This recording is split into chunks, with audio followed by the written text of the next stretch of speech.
Oui, c'est pas une question que je me pose. En réalité, ce qui m'intéresse, c'est l'adéquation entre les mesures prises et l'urgence que connaît le pays, les circonstances exceptionnelles.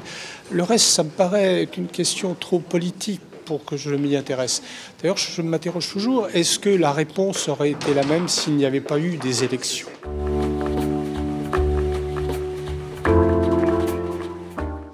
C'est toujours la question que je me pose, et surtout, qu'est-ce qui s'est passé entre le 5 janvier et le 13 novembre pour qu'il ne se passe rien en définitive? Il a fallu tant de morts pour qu'aussitôt on tire quelques leçons d'un passé qui était encore récent. Et ça, j'ai du mal à le comprendre. Alors on m'explique que, après tout, Charlie Hebdo, peut-être qu'il l'avait un peu cherché. L'hypermarché cachère, j'ai toujours pas compris, c'est quand même pas parce qu'ils étaient juifs. Voilà, on est dans cette interrogation qui fait que tout d'un coup, le pays paraît se réveiller et se dire, mais nous sommes dans un état d'urgence. Alors on parle de guerre. Est-ce que le mot guerre est adapté? Et si le mot guerre est adapté, est-ce que les mesures prises sont adaptées à l'état de guerre?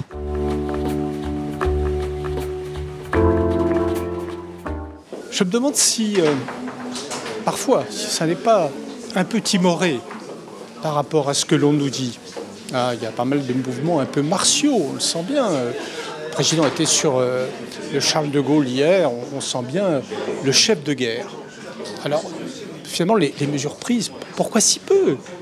Pourquoi ne pas suspendre la liberté de la presse? Car après tout, il peut y avoir une urgence aussi à capturer certaines informations. Voilà. Est-ce que ça n'est pas trop aussi?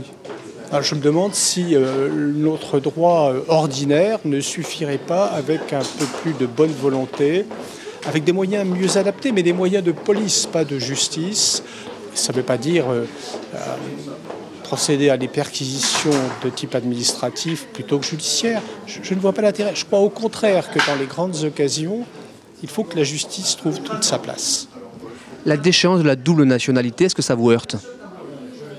Je trouve que ça fait partie des mesures dont je ne comprends pas absolument la portée. Je ne vois pas qu'on puisse, s'il s'agit d'un de nos nationaux qui n'a pas une nationalité de relais, allais-je dire, je ne vois pas comment on peut en faire un apatride. Ça me trouble beaucoup. Puis je ne crois pas que ça va changer grand-chose. On nous parle aussi de la laïcité. On nous dit que la laïcité, c'est la garantie contre ce type d'événement. Pardon, mais d'abord, je ne crois pas que les assassins ne fassent autre chose que d'exciper d'une religion pour essayer de s'en justifier. Et puis, seraient-ils des musulmans pratiquants, espérants, au paradis d'Allah? Je ne crois pas que la laïcité changerait grand-chose. Une dernière question. On accuse beaucoup le laxisme de Christiane Taubira à l'origine, dit-on, et notamment dans l'opposition à droite, et bien des difficultés que rencontre la France. Qu'est-ce que vous en pensez, vous, l'ancien magistrat? Il faut toujours une tête de Turc, un bouc émissaire. C'est une des constantes de la politique dans notre pays. Christiane Taubira, il faut le dire, est trop brillante. Elle est noire en plus, vous vous rendez compte? Elle a tout ce qu'il faut pour servir de relais à ce type d'opinion un peu basse.